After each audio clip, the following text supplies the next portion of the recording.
Au nom du Père et du Fils et du Saint-Esprit. Amen. Bonjour, bonsoir, chers frères et sœurs. Nous nous retrouvons jeudi 19 février pour ce deuxième jour de carême. Nous allons continuer le petit livret « S'il te plaît, donne-moi un quart d'heure ». L'évangile de Jésus-Christ selon saint Luc commence après la multiplication des pains et la profession de foi de Pierre. Jésus alors fait la première annonce de sa passion. Voilà ce que nous dit Jésus dans l'évangile de Jésus-Christ selon saint Luc.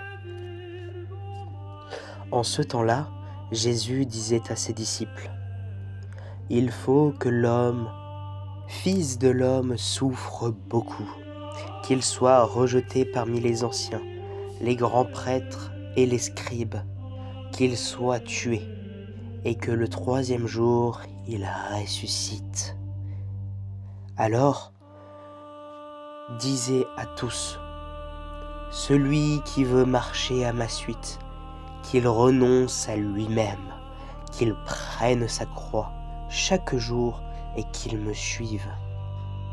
Car celui qui veut sauver sa vie la perdra.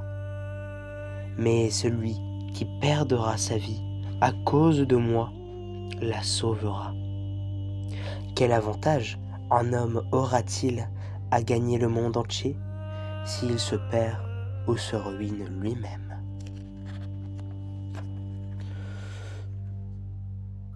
L'amour par la croix. Dieu nous veut tout entier, non par égoïsme ou par autoritarisme, mais par amour. Quand on veut aimer en vérité, on aspire à se donner pleinement et l'on attend de l'autre la même chose. Dieu nous a aimés jusqu'à livrer son Fils unique sur la croix pour nos péchés. Nous aussi, nous sommes amenés à porter des croix, plus ou moins lourdes, au cours de notre vie. Jésus ne nous a jamais promis la facilité sur la terre. C'est à travers ces épreuves que se révèle notre capacité à aimer.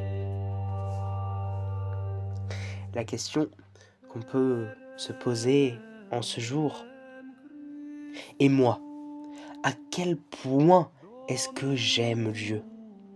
Suis-je prêt à me donner entièrement ? Est-ce que j'offre spontanément mes croix au Seigneur ou est-ce que j'ai plutôt tendance à lui reprocher ?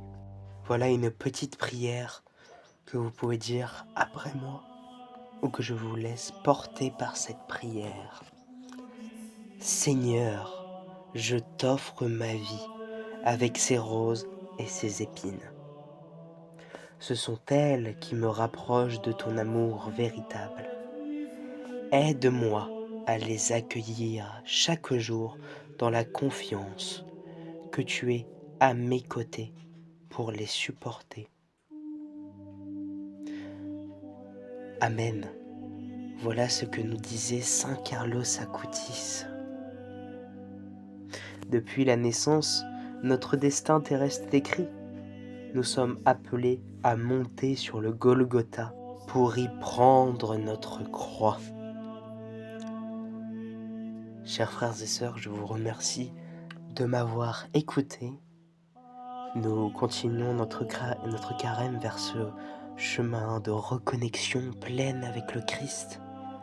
Alors, s'il te plaît, Seigneur Dieu Tout-Puissant, accompagne-nous durant ces 40 jours. Que tu puisses accomplir tes œuvres à travers nous, humains. Que tu puisses nous former à accueillir ta gloire. Oh, s'il te plaît, Seigneur Dieu Tout-Puissant, fais descendre sur nous tous ton Saint-Esprit, qu'il puisse être touché par tous les hommes qui croient et qui sont devenus des enfants de lumière. Et s'il te plaît, Dieu tout-puissant et humble, bénis-nous au nom du Père et du Fils et du Saint-Esprit. Amen. Bonne journée, bonne soirée à vous tous, chers frères et sœurs.